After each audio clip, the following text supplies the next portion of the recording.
You say you want to be a singer-songwriter. You want to share your voice. You want to write your own songs. You want to be heard. But when it comes to actually letting yourself be seen, something in you pulls back. You sing a little softer. You hold back the full power of your voice. You hesitate. You wait until it's better. You tell yourself you're not ready yet. And I want to talk about that today. Not to call you out, but to gently call you forward, out of the shadows, even if it means tiptoeing a little bit at a time. Welcome to Singer-Songwriter, a space to reconnect with your voice, your music, and the songs waiting to be written. I'm Lainey, singer and songwriter, voice and creativity coach. If you've ever dreamed of writing and singing your own songs, but doubt or perfectionism keeps getting in the way, then grab that notebook full of ideas. It's time to open your voice, trust your sound, and express yourself freely. Your songs are waiting. Let's bring them to life.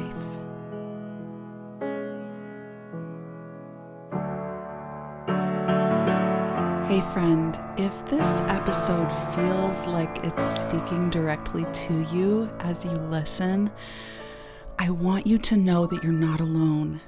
And there is nothing wrong with you. Most of the singer-songwriters I work with actually are not lacking talent. They're not lacking ideas. They're not even lacking discipline. They're hiding. Not because they're lazy, but because being heard feels so vulnerable. That is exactly why I offer vocal breakthrough sessions. These are 1 hour, one-on-one sessions where we gently unpack what's keeping your voice small, technically and emotionally, because these are so intertwined. Your emotions and your vocal technique, the physical instrument itself, and the emotional human behind that, they are inextricably connected. So when we work on one piece of that, the emotion or the technique, the other is also present, the emotion, the technique. And as we move through those stuck places and open them up, give them room to breathe, then you can really start singing with more freedom and confidence. So if you're ready to stop shrinking your voice, I would love to support you. You can learn more and book your session at reawakenyourvoice.com/coaching. And I will also put that link in the show notes. So I want to open today's episode by sharing a quote that I'm sure I have shared in previous episodes because it's one that is so true, and that is, artists are people driven by the tension between the desire to communicate and the desire to hide. That is a quote by Donald Woods Winnicott, who was an English doctor, psychiatrist, sociologist, psychoanalyst. I don't know much about him, but I do know that this quote resonates deeply as an artist. How about you? Can you relate to this? Artists are people driven by the tension between the desire to communicate and the desire to hide. This resonates deeply with me because I know that tension intimately. We want to express ourselves. We have something to say, a story to tell, a message to share. We want to use our voice and our music to communicate that to the world. And yet, right alongside that lives this desire to hide, to stay in the shadows, to be quiet, to be unseen, to shelter and protect yourself from the vulnerability that comes with being seen, expressing yourself, communicating an idea or a feeling that you have with other people. There's so much truth in this quote. This tension is real. I feel it. Perhaps you feel it too. So it's normal. And it's okay to want to be seen. It's okay to want to be heard. And it's also normal to feel like you also want to hide. This hiding is protective. It's a way to protect ourselves from exposure, vulnerability, being judged. Because if no one sees you, no one can reject you, right? If you don't fully put yourself out there and give it all you have, if you don't try all the way, you won't fail all the way.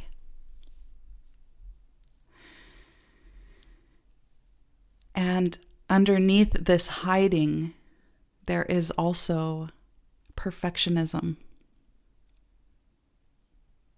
I'll share when I'm better so that I can portray a more perfect version of myself to the world.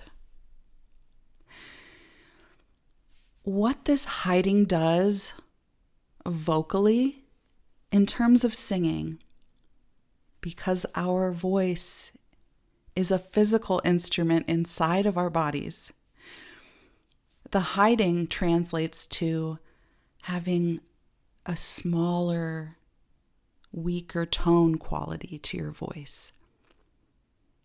It means not fully committing to notes.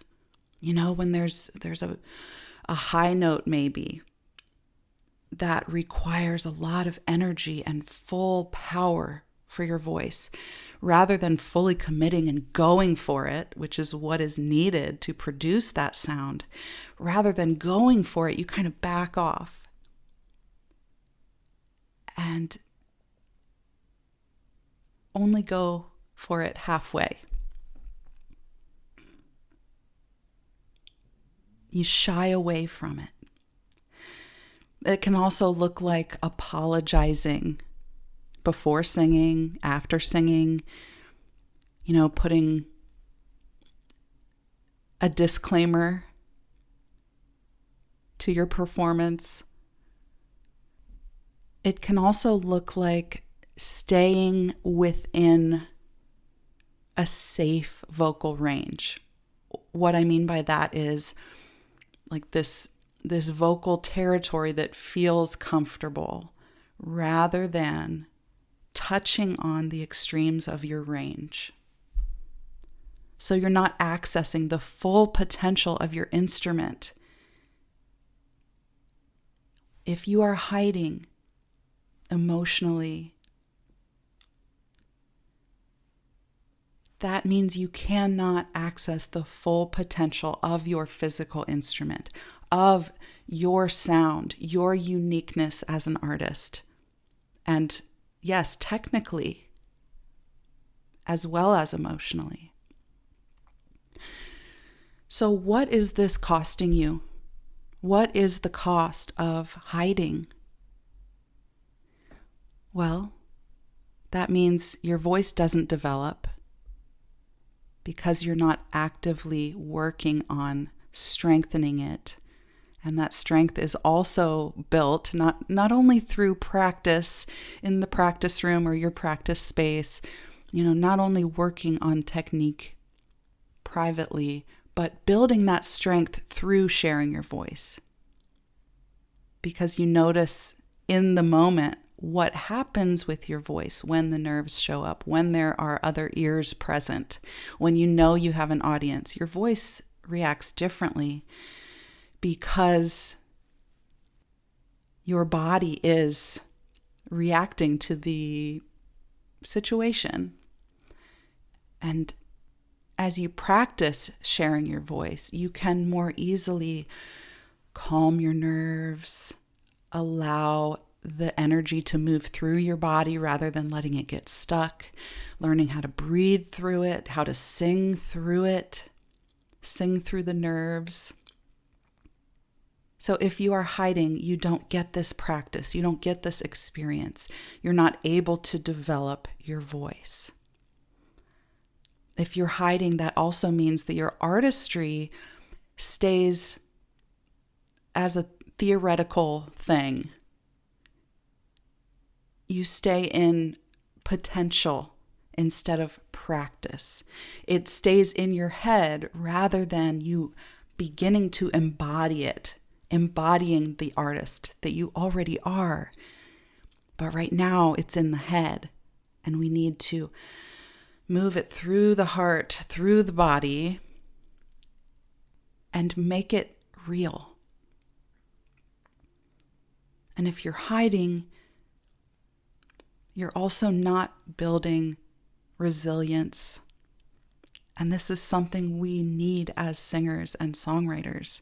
We need to build vocal resilience, creative resilience, so that when those moments happen that are less than ideal, we can keep going, get back up, and be better the next time.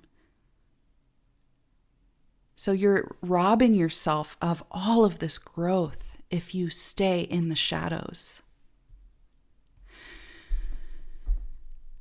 You don't become a singer-songwriter when you feel fearless. It comes through a willingness to be seen, even before you feel ready. The teacher and coach that I learned and trained with as a creativity coach, his name is Eric Maisel. And he said something that's so true. He said, if you're willing to be human, make mistakes, and deal with some failures, then a very wide world is open to you. Think about that. If you're willing, it opens up a world of possibility. So here, the shift is that this is about willingness. It's not about readiness. You have to be willing to fail, willing to make mistakes, willing to have that messy middle be seen by people, or the very beginnings of something be seen and heard by others. It is through this that you begin to develop resilience. You develop the strength and the inner resolve that is needed as an artist. So are you willing to try something that stretches you this week?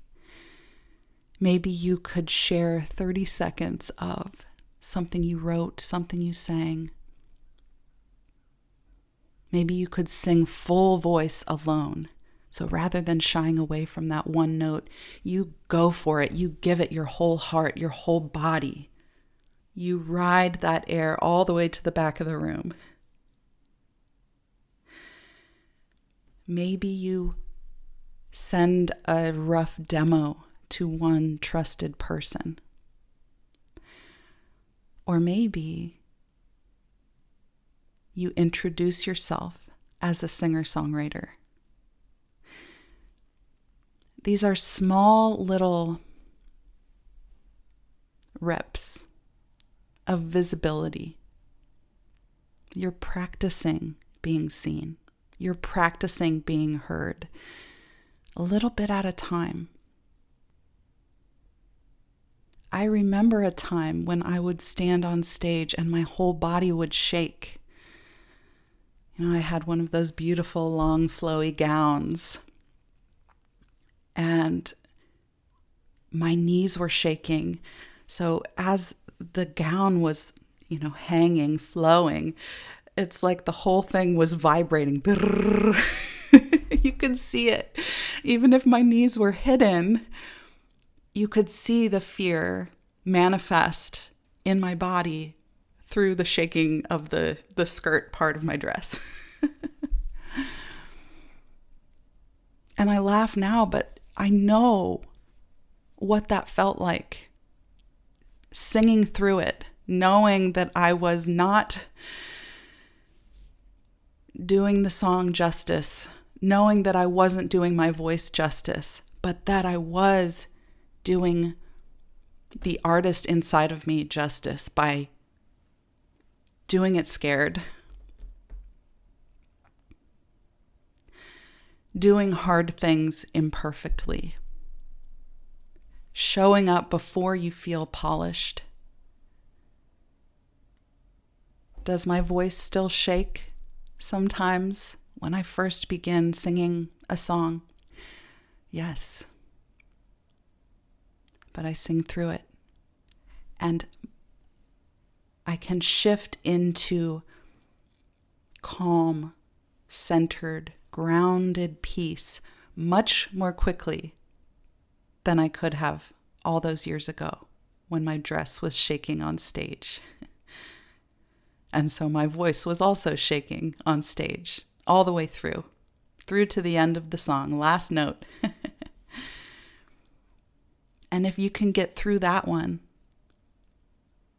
then maybe someday you can kind of laugh lightly at it too, because you have grown through repetition, through practice, again and again. So if you want to be a singer-songwriter, and I know you do, I know that desire in your heart, that's why you're here. If that is truly your desire, there will come a moment where you have to choose. You have to choose between safety or expression. And I think of this word safety, and it's a little bit of a buzzword. And yes, the voice needs to feel a certain level of safety to truly open and express. But safety is also overrated. To be truly free, to feel free in your voice, you must take risk. Freedom involves risk. Safety isn't very risky. What is that quote? I've used it before. It's another one that stays with me. Thomas Jefferson said, "I prefer dangerous freedom over peaceful slavery." This carries the same sentiment in that, yes, you can have peaceful slavery. You can remain a slave to your fear and be in peace. You can stay safe and secure. But there will be shackles around you. You will build prison walls around yourself if that's where you stay. Freedom is dangerous, but it is worth the risk. So which do you choose? Safety or expression? Hiding will always feel safer in the short term. But if you're in it for the long term, the long game, over time, that safety will begin to eat away at you. because expression is what builds the voice. Not perfection, not feeling ready. Expression is what leads to growth and artist development. So you don't have to start by, leaping into the spotlight. But you do have to take one small step out of the shadows. That is how you become an artist. Taking that first small step, the one that feels accessible, the one that feels right in front of you, and then taking the next one. And if you want support as you take that step into being seen, being heard, especially vocally, but also creatively, not only as we sing and use our voice in that way, but as we write and use our voice to tell stories through our songs, being seen in our song lyrics, being heard in our stories. If you want someone alongside you as you take that step, my vocal breakthrough sessions are designed exactly for this stage. You can learn more and book your session at reawakenyourvoice.com/coaching. I would love to work with you. Thanks for listening, friend. If this episode moved you or inspired you in some way, would you please leave a review on Apple Podcasts or share this episode with someone who's been praying for a vocal breakthrough? Until next time, keep nurturing that song in your heart. Lots of love.